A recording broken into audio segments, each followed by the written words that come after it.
Hello and welcome to Actionable Tips for Launching a Winning Retail Media Strategy. Today's webinar is sponsored by Fluent and produced by SmartBrief. My name is Scott Becker. I'm from SmartBrief and I'm excited to be your host for this special event. Now, before we get to today's great discussion, we have a few housekeeping items that are going to help you get the most out of this session. First off, we want this to be an informative event for you, so we encourage any questions in the questions box in your webinar control panel. So not only will we have team members responding to questions during the live event, we'll also have a dedicated Q&A session at the end of the presentation where we'll discuss in greater detail some of the top questions that you ask. That Q&A panel is also the place to let us know about any technical issues that you might be experiencing. A browser refresh will fix most audio, video, or slide advancement issues. But if that doesn't work, just let us know in the Q&A and we'll provide further technical assistance. Now, second, in the handout section of your webinar control panel, you'll find that we're offering several resources. I'd especially like to call your attention to a number of those from Fluent. You'll find a data sheet on the Fluent post-purchase advertising solution and a PDF of Fluent partner testimonials. Additionally, we have 4 different Fluent case studies and a couple of PDFs about Pathmatics by Sensor Tower. So I encourage you to access all of those resources now or throughout the presentation, and feel free to share them with your friends and colleagues. Now, third, at the end of this webinar event, we'll be awarding a $250 Amazon gift card to one lucky registrant. Of course, you must be in attendance during the live event to qualify for the prize. Official terms and conditions of today's prize drawing can be found in the handout section as well. Just scroll to the bottom and you'll find the link with the details there. Okay, with all that housekeeping out of the way, let's get to today's timely discussion. So it's my pleasure to introduce you to our first presenter and moderator today, Morgan Chapman, who's Vice President of Strategic Partnerships for Fluent, will be leading our discussion. Morgan, welcome. I really appreciate that. Yep. Yeah, so take it away. Okay, awesome. Thank you. Off to a great start. Thanks again, Scott, for the great introduction. On behalf of the Fluent family, very, very excited to be here today. For those of the folks on the line that don't know me, my name is Morgan Chapman. I am VP of Strategic Partnerships at Fluent. And for those of you that aren't familiar with Fluent, we've been a leader in performance marketing since 2010. Through our customer acquisition and monetization solutions, we unlock new revenue streams for our publishing partners and help brands acquire their most valuable customers at scale. As we expand our footprint in the retail media ecosystem, our post-purchase advertising solution, AdFlow, empowers retailers to enhance their customers' online checkout experience with highly relevant, personalized offers from premium brands delivered in that very important post-purchase moment. So I'm really, really excited for today's discussion. I'm going to pass it over to the 2 folks that we've got joining on the line. Ian Simpson, SVP, Innovation and Strategy at Sensor Tower, and Britt Polihronis, Vice President, Operations at Hy-Vee Red Media. I'd like to pass it over to you both to give a brief introduction of yourselves. Over to you, Britt. Hi, everyone. Like Morgan mentioned, my name is Britt Polihronis. I am the Vice President of Operations on Hy-Vee's Red Media team, which is our retail media organization. I have been with the Hy-Vee team for about 4 months now, relatively new to Hy-Vee, but not new to retail media networks, as I was part of the Newstream Media team previously and have helped to launch many regional retail media networks in the past few years. Excited to be here.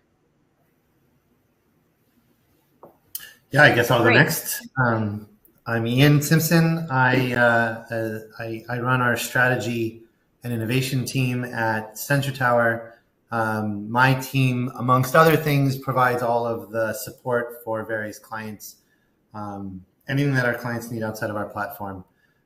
Sensor Tower tracks all digital activity across essentially the digital economy. We see advertising across all social channels, all digital channels, connected television. We see activity of individuals when they're in their apps, on their phones, when they're using their mobile devices. So we just have a ton of information. And as the innovation team a few years ago, we we developed a version of our product called Retail Media Insights, where we track all digital offsite retail media activity and on-site display. So we basically see the entire retail media ecosystem from an advertiser's and a retailer's perspective. Great. Well, both of you are, knowledge experts within retail media, and very, very excited for today. So thanks again for joining. To provide a bit of background on our discussion today, wanted to first examine the industry changes that have led to the rise of retail media. So we all know privacy regulations and the loss of third-party cookies are obviously making it a lot harder to track consumers online. First-party data from retailers is obviously becoming much more valuable than ever before for things like effective ad targeting. On top of this, the traditional marketing funnel is obviously evolving as consumers move between awareness and purchase decisions with fewer steps. And social media and e-commerce platforms are now becoming one-stop shops for both product discovery and buying. And consumers are demanding more personalized experience across the customer journey. We've also noticed a huge shift in general in terms of shopping behaviors. They've become much harder to capture, from an attention perspective, both online and in store. So, diving into the evolution of the retail media landscape, we know Amazon and eBay have been running ad networks for nearly a decade. And the uptick in participation in the space within the last 5 years coincides directly with the shift for things like consumer behavior and data privacy. As retail media spans, across a growing spectrum of merchants, across multiple verticals, businesses really are looking to get a piece of that retail media pie. And not all retailers are set up for retail media. So, we'll dive into really understanding how everyone can participate in retail media today. I mentioned it's growing at a rapid rate. 2024, we're projecting 22% growth in retail media, and it's growing faster than almost any other form of ad spend, which is just absolutely phenomenal. eMarketer by 2028 is actually projecting retail media will account for almost a quarter of all U.S. media investments. So, the size of prize here is really phenomenal. So that really leads me to my first question, which, Britt, I'm going to direct at you. So we know Red Media just launched last year. I believe it was September 2023. And you guys are growing exceptionally fast. Can you walk us through Hy-Vee's retail media network journey so far and share some of your biggest milestones to date? Of course. So I love this question mostly because we get asked all the time when we launched, which was at Grocery Shop last fall. However, we have been really active in the space for several years. We've had our homegrown loyalty and e-commerce platforms that have always allowed our brands to advertise on site. And I would say that is what built our foundation, that then we were able to grow so quickly with a team behind us. So we've recently expanded into an offering offsite, which has been really exciting since I've started with the team, where we have launched a partnership with the Trade Desk. This will allow us to have so many more opportunities for data for our offsite, being able to build custom audiences, and then most importantly, be able to report that back. We focus a lot of attention on in-store activations as well, which I do think sets us apart, which has been a big milestone for the team. We recently launched digital screens in over 10,000 digital screens in our stores. We also have audio, and then we build a partnership with our in-store as much as possible in order to really surround that customer. So that's been a really important milestone that we're delivering against. So obviously it's been a very busy year for us, full of partnerships, tech enhancements, overall data improvements. And really over this past year, we've worked super hard to get our house in order with our current CPG partners, helping to build their brands across the Hy-Vee ecosystem. And now we're looking really at expanding into those pharmaceutical brands and then potentially into other non-endemic areas, as those are going to be key focus areas for Red Media come next year. Great. Well, thanks for sharing that. I can certainly say that you guys are doing a really great job. So congrats on all your success to date. Ian, I'm going to direct this next question to you. As a leader in digital marketing intelligence, Pathmatics keeps its finger on the pulse of trends across the omni-channel advertising ecosystem. Would you mind sharing your perspective on the opportunities you're seeing for retailers and advertisers in retail media today? Yeah. I think that there's sort of two ways to think about this. When you think about, you're either someone who's neck deep in retail media and you're going to know everything I'm going to say because you've been focused on this and for your whole career, the last couple of years, or you're trying to learn. And so if you're one of the folks who are neck deep, I don't think I'm going to say anything novel here because we're all going to the same trade shows. We're all hearing the same speakers talk and we're all like kind of aware of the trends. So the opportunities that are out there, I don't think I'm going to say anything that's novel, but I think what's really interesting from our perspective as well is the challenge that brands have, because it's not just the opportunity for partnering with retail, it's the impact that has on brands' whole operating system. Their whole business operations are changing. Every brand we talk to is in some form of completely revamping their entire marketing team to move towards omni-channel marketing. Some have shopper marketing split off and still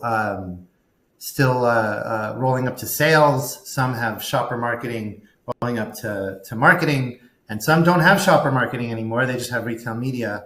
And so I think the opportunity from a brand perspective kind of sits with where you are on that spectrum of adjusting and changing your marketing needs.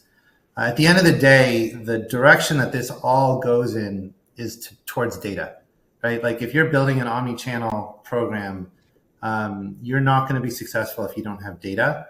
And that means that your opportunity has to include, bringing in a clean room, figuring out how to manage up all the data sources that you have, figuring out how to identify where your targets are. And retail media is just a hugely important part of identifying target audience. With the cookie going away, with every marketing person, literally burying their heads in their hand, trying to solve the biggest problem that they have of how to target consumers, retail media offers one path to go down, whether you're targeting them on the retailer's website, in the retailer's store. If you're targeting, travel retail, then or travel media, are you targeting them on the screens in the seats in front of them when they're on an airplane?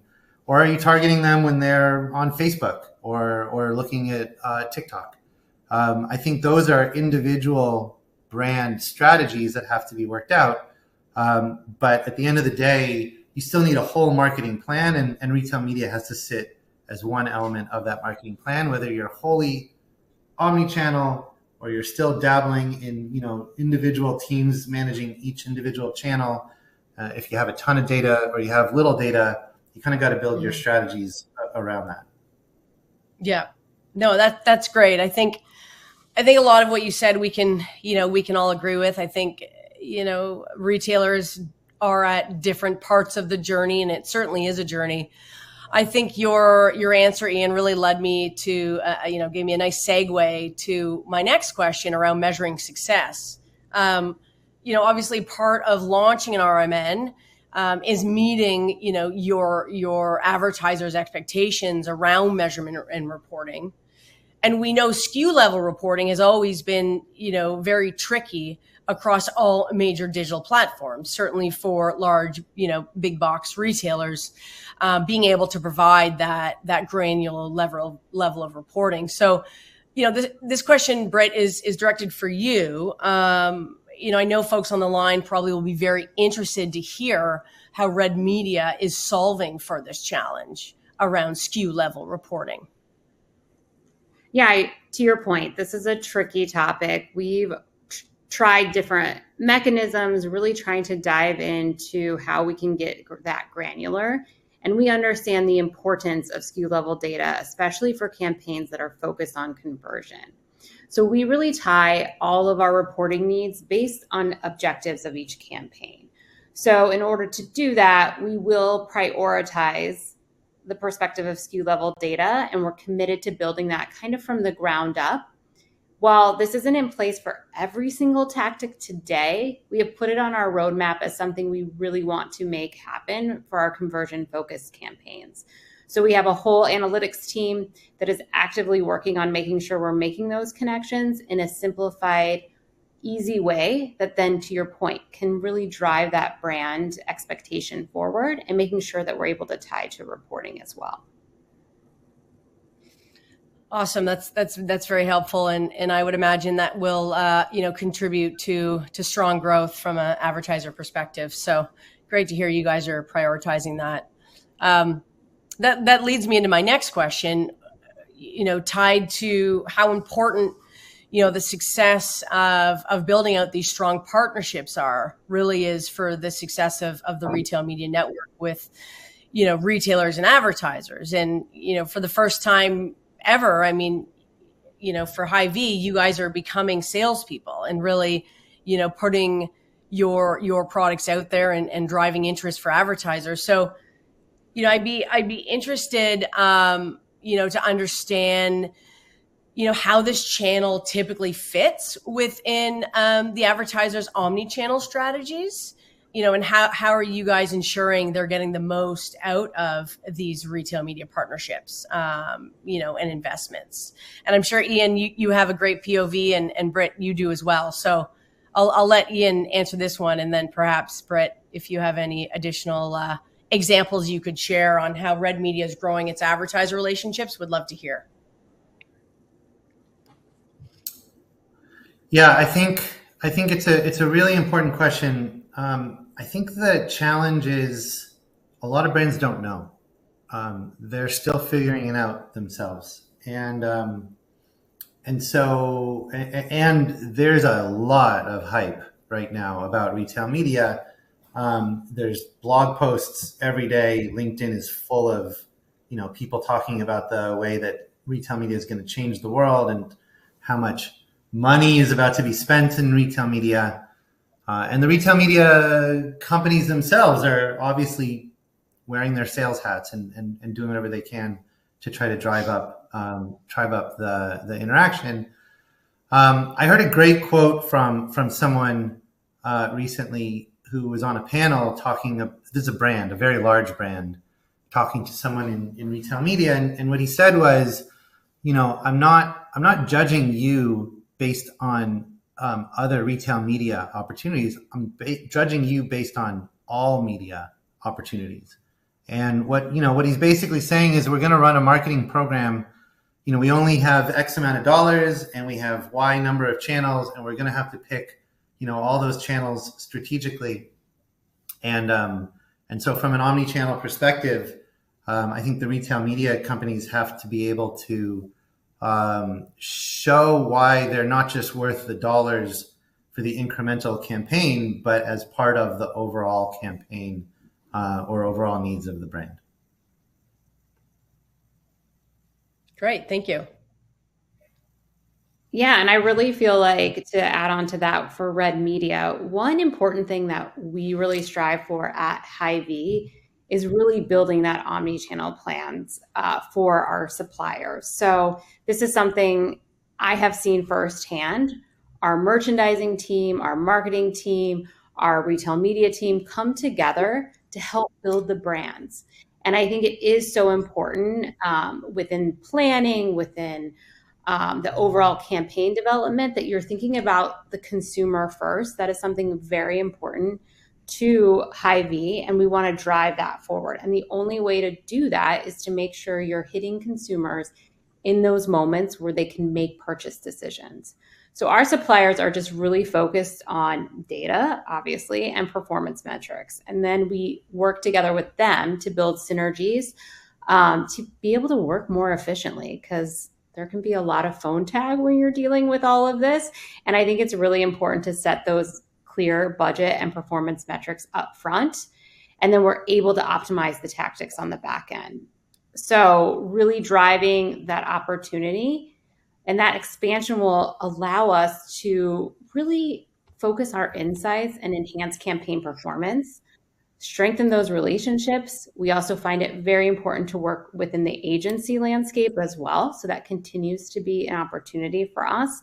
And agencies have a whole different set of demands that we have to make sure that we are attacking as well. So it really is in that collaboration model that we feel like we can be the most successful, and how, again, we can build and grow those relationships for both the brands and honestly the agencies as well. Great. That actually leads me to my next question around, protecting the customer experience and, really understanding how important that customer relationship is, with brands. So, as retailers like Hy-Vee are constantly refining their retail media strategies, Britt, your team has done a really great job at building strong relationships with your customer base. I'd love to get, sort of your POV, maybe share some strategies on how you guys are continuing to maintain and prioritize, those customer relationships as you lean so heavily into retail media. Yeah, for sure. So as you mentioned, at the core of Hy-Vee, who we are, we put the customer first. That is something you'll see throughout our stores. And we want that to be true for our retail media organization as well. We want to continue to build those strong relationships with our customers, and maintaining that strength really is something we attack from all sides. So one big thing that we do is we focus on personalization and relevancy. So I know many of you have been online searching for things. You bought a chair, let's say, online, but yet Amazon is still around me, sending me ads over and over again. I bought your chair. You should know that. Stop advertising the same thing to me. So it's no longer relevant. So it's just not about the personalization. It's also about the relevancy, how close you are to this. And we're actually doing this very strategically with our sponsored products today. We have a partnership with products that is allowing us to drive significant impact across our shopping experience. So our sponsored product is based on your relevancy to the product, your purchase behavior, and being able to personalize that message. Additionally, we're working with our CDP platform to deliver that personalization across our site, our app, and making sure that our investment aligns with the vision of that online experience. So it's really tailored to every single customer. That obviously is not an easy task to go about, but we're building the foundation and the steps to make sure we're building that loyalty and the effectiveness for our retail media capabilities. I love that. I mean, you mentioned personalization, relevancy, really making the customer feel like you know who they are. And that really is at the core of what we do at Fluent, certainly within our ad flow solution, really ensuring that the customer experience is protected and ultimately put first. So really appreciate you sharing, the details there. I think, as we sort of move into the next question around non-endemic advertising, obviously the rise of non-endemic advertising is offering retailers additional opportunities to not only further engage with their customers online, but providing ways to unlock incremental profit. So Britt, obviously, you guys are great partners of our business. Would love to dig into sort of your non-endemic strategies a bit more and really understand how it's aligned with your current retail media strategy. Yeah, so I will say we are early in our journey with non-endemic advertising. Obviously, we've partnered with AdFlow, and we're very excited to kind of see the results of the post-transaction opportunity, where we feel like that is going to continue to give our customers a great experience. We've made other strides with partners across various platforms to allow the self-serve option whenever necessary. And then we've opened up our exchanges to allow the opportunity for ads to be bought through our own internal systems and strategies. While we're adapting and trying to integrate non-endemic ads into what we're doing, this kind of helps us build, again, that foundation, making sure that we're continuously innovating around customers in new and meaningful ways. Awesome. Thanks for providing that. Ian, I'd love to pass it over to you to share insights on any other trends that you're seeing regarding non-endemic ads and types of placements across advertisers. Yeah. I think in general, non-endemic is it is a critical place where retail media can find ways to expand, and it is a very, very hard thing to do right. Consumers are obviously weary of advertising, right? We know that. And so if you're not doing it in a way that's supportive of the consumer experience, they're gonna go blind to it right away. And you have to also be thinking about those ads at a time when they're not trying to shop, right? Because if you put up an ad for a Visa card when they're looking for milk, it's not gonna land very well. And I think that's a very unique challenge from a retail perspective or from a grocery perspective, because you're really, the consumer is online for a very specific purpose. Where I think you get a lot of opportunity is from an audience perspective. And Britt, you probably know better than I do, but the ability to market your audience without necessarily marketing your grocery store is an interesting thing, right? Like if you have a partnership with the trade desk and someone selling cars wants to hit certain people that they know are a good target for cars, the trade desk can leverage that audience in a connected television setting and put that commercial in front of people when they're watching TV, when they're streaming at home on their televisions. And it has nothing to do with the shopping experience. It has to do with the audience. And so I think that's where most of the opportunity probably lies. Where we see non-endemic really taking a hold is in places where the consumer is kind of captivated, but also not thinking about the job at hand. So for example, if you've gotten an Uber anytime in the last year, while the Uber is looking for your cab, you will be served an ad that has nothing to do with rideshare, because they know you're just staring at your phone, waiting for them to deliver a cab. And so they can put something in front of you, but you have to be receptive to that. If you're at the airport wondering when your cab is going to come, you may not want that ad.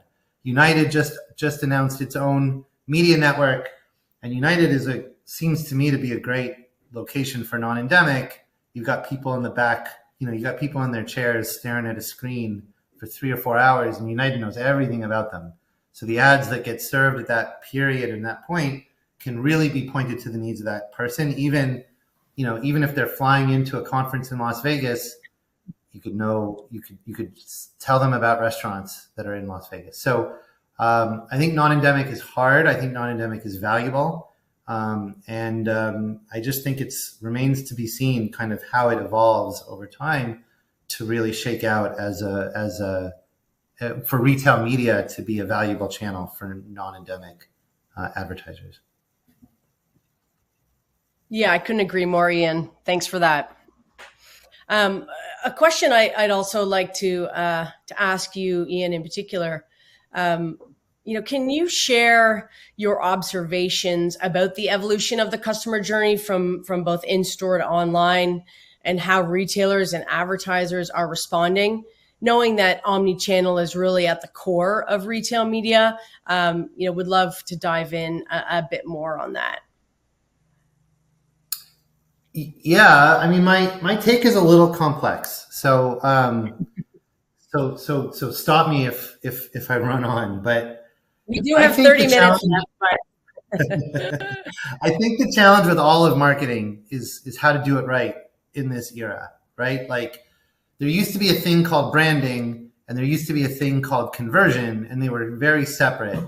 And now there's this concept that the funnel is collapsing. But I got to say, some of the most effective ad campaigns in my lifetime that I've seen, and the most interesting ones, would have died on the vine if there was a conversion, attached to it. Think about like the Dos Equis, most interesting man. He's literally saying into the camera, "I don't always buy beer, but when I do, it's a Dos Equis." So he's saying, "I don't always shop for beer." Like you cannot then say, "Okay, now shop for beer right now." Like that's a disconnect. But what it did was create a cachet around that beer and that beer brand that lasted for years, and certainly impacted them from a business perspective. And within brands, when leadership is looking for every dollar spent to have a metric behind it, that metric could be conversion, could be awareness, but typically it's conversion, even if the campaign is awareness.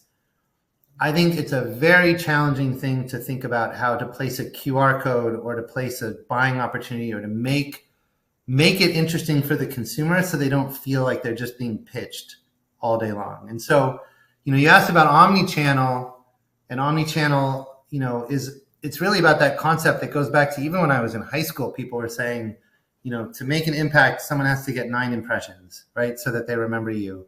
And that's basically what omnichannel is all about, is being able to track the audience across omnichannel, across every channel, to know like when they've received some message from you in order to drive up their awareness of you so that you can make a purchase, so they can make a purchase.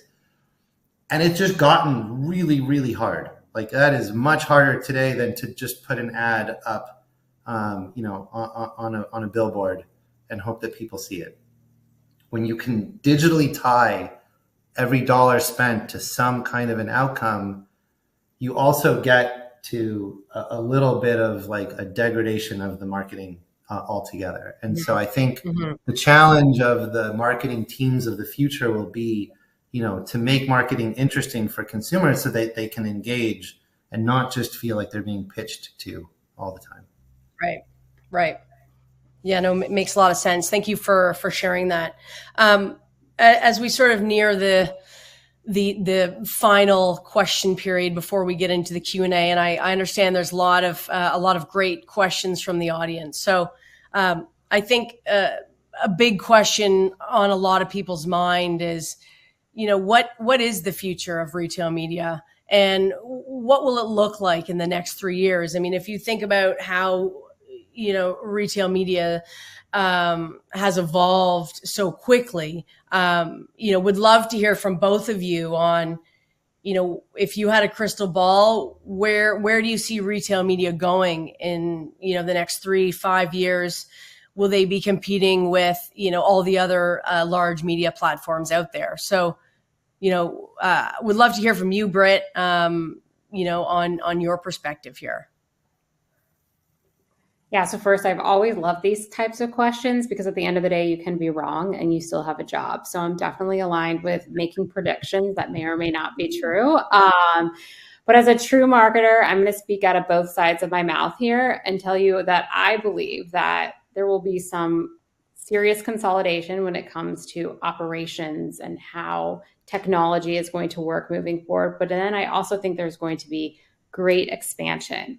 So I see this kind of in a twofold process. We're seeing consolidation, like I mentioned, in technology and operations, especially within the grocery space, because running a retail media business requires an insane amount of investment and staying ahead of the trends, while also delivering for your CPG partners to maintain a success level that is very difficult. So at the end of the day, you're going to want to pick technologies and operations that are going to help build and bolster your own retail media network. And that will create more of a consolidation of who are those players and what makes the most sense for a majority of retailers. But I also think we're going to see expansion in ways that how retail media comes to life. like Ian mentioned, like United launching their own retail media network. I think it's going to drive more insights, differences in those organizations. We're going to see companies using their data in really intriguing ways to be able to tell that consumer journey story. So I think it's going to be exciting. I think it's going to be a little scary. You better be ready to like watch a lot of things change over time. But I think that overall, you're going to have like building of efficiency while building for growth at the same time, which is a great place to be in. Could not agree more. It's definitely an exciting place to be. So, Ian, over to you to share your POV on the next 3 years, where we'll be. Yeah, I think there's a few. So I agree with you, Britt. It's the expansion is where it's interesting. The consolidation, I think, is almost like written in the cards because there's so much retail media out there. There has to be some amount of consolidation, or at least some kind of programmatic version of it. But the problem with programmatic is that you can't build relationships with your clients, and that's all that's what you're talking about, right? Like at the end of the day, you want to build a business that supports people and supports their lives, and programmatic advertising is a hard way to do that. And so there's a blend there, and I think that blend comes from what a lot of folks are talking about is it's funny to talk about this now, but taking it offline, right? Like using in-store advertising, using the physical spaces that stores have, even if it's about doing like if you have a barbecue sauce and you have a big cookout in your parking lot one day, that's part of retail media. That's part of building a relationship, with your clients, all the way to, Walmart and Coke putting a huge thing on the Sphere in Las Vegas over the month of November to promote a Coke product. Like there's just a ton of consolidation and a ton of death by 1,000 cut metrics. And so if you really want to make, an impact, I think it's about getting creative and having that sort of consultative view of things, but that's really hard to scale. So I think you're going to almost see it go in both directions. When you're trying to support your brands with their overall campaigns, really leaning into the branding side, but then offering up the opportunity to hit the conversion piece almost in an automated way, so that you're not slowing anyone down. Great. Thanks for that, Ian. I think two big takeaways from both your answers there for me are, really having a team of smart people and having great partners. So, appreciate you guys sharing some context there. So last question before we get into the Q&A with the audience, which I'm really excited about. If there was one key piece of advice that each of you would give to the retailers on the line, looking to launch or enhance their retail media strategy, what would you say? I mean, knowing that everyone's at a different part of their journey from a retail media perspective, if you could give one key tip or piece of advice, what would it be, Britt? So I love this question as well. I think expectations on retail media networks are high. So my piece of advice has always been be prepared to innovate. You have to embrace experimentation, learning, failing, and then, like you mentioned, Morgan, like invest in partnerships and people that have the same growth vision that align with your strategy. Now, your strategy can change and things can get a little messy sometimes, but really that approach, I believe, will help you make sure that you can launch or enhance your current retail media strategies. Great. Thank you. Ian, I'd love to hear from you as well. Oh, sorry. No, I was just going to say mine was short and sweet. So just be prepared for things to get fun. Well, I mean, my number one. sorry. My number one piece of advice to any brand that's thinking about retail media is you have to get Sensor Tower's data to be able to be successful. No, I'm just kidding. That's a shameless plug. But in general, I think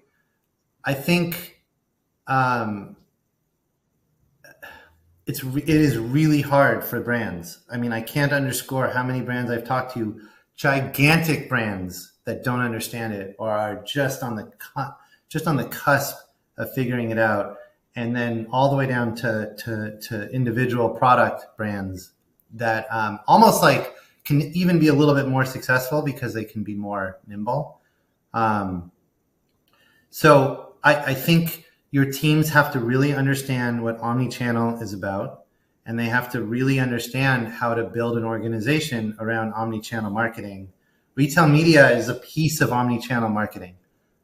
If you're built for retail media, then you're just missing other channels. And I think that piece of advice that I heard a few weeks ago of evaluate retail media compared to other media.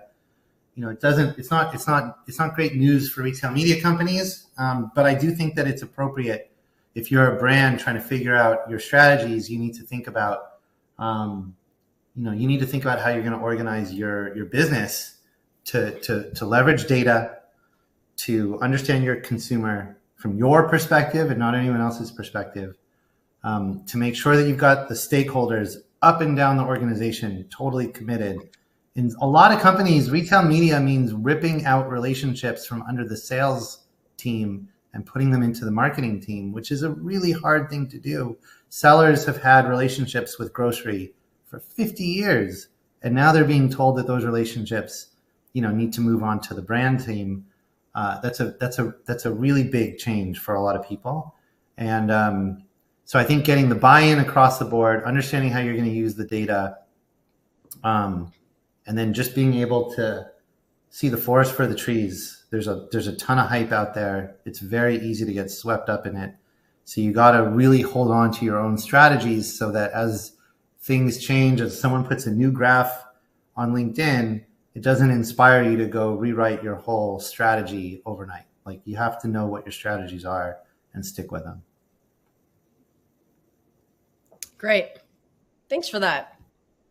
Ian and Britt, really appreciate you guys participating in that Q&A.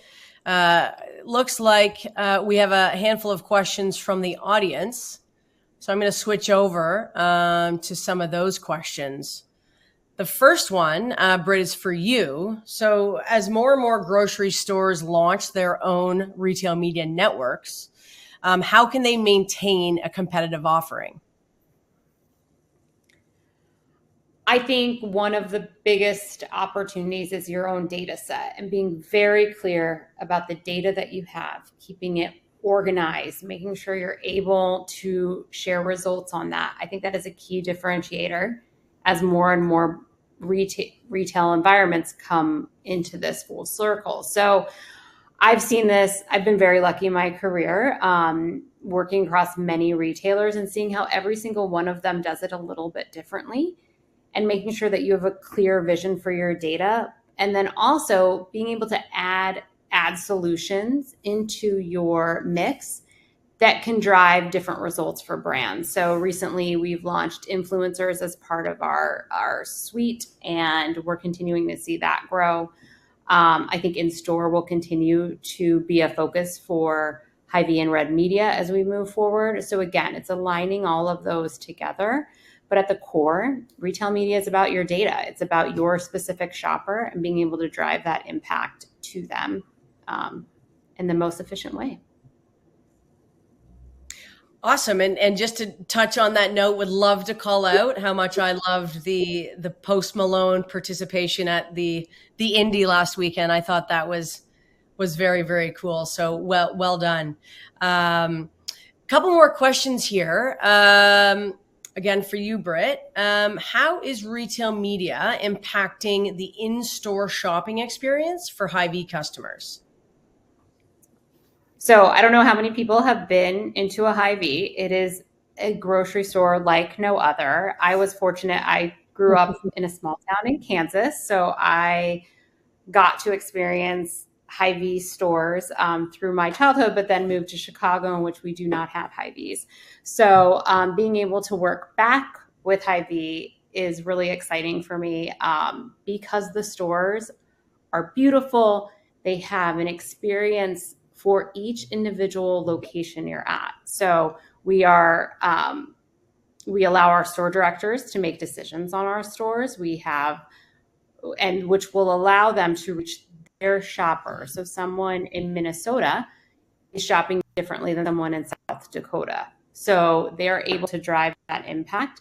And how retail media can come into this, and Red Media, is that we are now able to offer that in-store experience for brands to participate in as well. So I mentioned before, we have 10,000 screens up in our stores that allow brands to showcase their products in an impactful way. We have audio running through our stores. We are able to affect product placement in stores and display and being able to create those experiences for shoppers. I have worked with other retail media organizations that don't have that kind of connection, and I do think that that is something that sets us apart within the industry. And check out a Hy-Vee. They're really awesome. They are. I want to make sure to step into many of them and see the difference. And you can get Wahlburgers too. This is an interesting question, a little off topic, but of course I want to give the audience, full opportunity to ask their questions. I think having a marketing background, all three of us, we probably have a bit of a different POV, but someone on the line would like to know if TV advertising is becoming extinct. So Ian or Britt, I can pass it over to either of you to share your POV. Maybe Ian, love to hear from you on that one. Yeah, if by TV we mean linear, it's definitely not as prominent as it used to be. But I recently spoke to someone who, in full disclosure for them, they play in the linear space, and they had a whole bunch of statistics as to why linear is still as strong as ever. And I believe that it probably is. But I do think over time it will wane. But if by TV we're talking about smart TVs and streaming, then there's no question that it is not dead. In fact, it's just at the very, very beginning. The type of ads that we see today on connected television, they're just copy pasted ads from linear television. Sometimes they have some kind of a call to action, but every time I hear someone from Roku or someone from Hulu speak about the future, they're talking about trying to invent whole new types of advertising that are more appropriate to that medium. And so, I really, really think that we haven't even begun to scratch the surface on connected television advertising. And certainly, and this is not a plug, it's just a fact. We track all connected television advertising at Sensor Tower, and it's alive and well. I mean, there's millions and millions and millions of dollars being spent in connected TV all the time. The costs per impression are arguably higher than they are for, a standard Facebook ad or other kinds of display ads. So they're some of the highest value impressions that you can get if you're an advertiser and you're going out looking, because of the capability to target, and because they're sticky, like the consumer can't fast forward them. We're not in the world of TiVo. Someone is kind of forced to watch those ads, which creates, I think, some negative sentiment as well. So I think that's why there's such an evolution, because of the ability to try to overcome that negative sentiment. Well, thanks for that. Getting back on track for the focus of the webinar, of course, retail media. Bringing us to our last question from the audience. I think, Britt, would love to hear from you. What are some of the biggest surprises that you've experienced getting into retail media? And then, something that I personally would love to know is what is keeping you up at night? And what are some of the biggest challenges that, you're looking to solve for? So it's kind of two-pronged. Biggest surprises, maybe just name a few, and then, what's keeping you up at night. Would love to hear from you on that. So I think one of the biggest things out there for me is every retailer does it a little differently. That there are no two retailers, no two retail media networks that have the same strategy, that launch in the same way, that consistently work with brands in the same way, which makes it both challenging and exciting, because that means like we're always going to be innovating. There's never going to be a true leader in one space. And it allows us to really think outside the norm, I believe. What keeps me up at night is just that too. It's operationalizing, building a team, making sure my people are happy. They are feeling really good. And that we're able to build something that hasn't been built in a way that it has been before. So I like to challenge myself. This is my first time working in a retail environment. I've always worked on agencies. So I think it is just learning all of the things about retail, the retail environment, and how, again, we can build something within Red Media that is going to be sustaining and build the business forward. Yeah, I love that, and unique. I mean, no one's taking a cookie cutter approach, which probably makes your job really, really fun. So, I love the approach that you guys are taking, and there's, a different approach across the board. So appreciate you sharing that. Ian, what, other than TV advertising, what's keeping you up at night? Well, there's not that much that keeps me up at night, but I will say from what has surprised me, Britt basically she was just emblematic of it. Since I've really, really dug into this industry, the quality of the people that I meet every day is so high.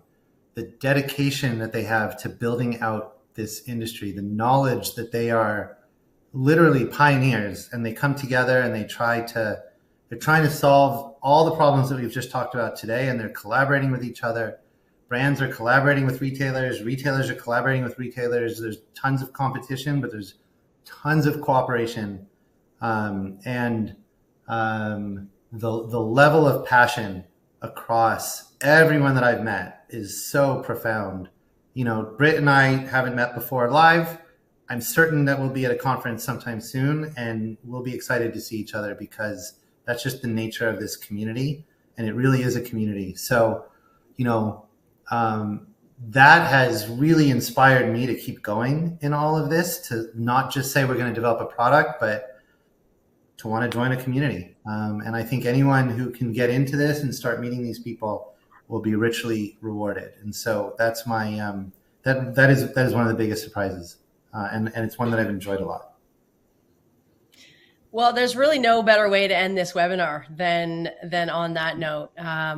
Building community, I think that's what it's all about, and probably what gets us all out of bed in the morning. So really, really appreciate that, Ian, Britt. Really, really appreciate your time that you guys have both spent, to share your knowledge with our audience. So really, really grateful for the time today. Thank you so much. Absolutely. On that note, we've got a few minutes left. Scott, I'll pass it over to you, and I think we are good to wrap up. All right, great. Well, thanks, Morgan. Great discussion, and really appreciate it. We do have a couple more pieces of business, and that's the prize drawing. And so our Amazon prize drawing today is the winner of that prize drawing is Hunter Evans from California. So congratulations to Hunter. We'll be in touch to get you your card. And with that, on behalf of the Smart Brief team, I want to thank Fluent for making this event possible. And thanks as always for attending and for your great questions. That's going to conclude today's event. Have a fantastic rest of your day.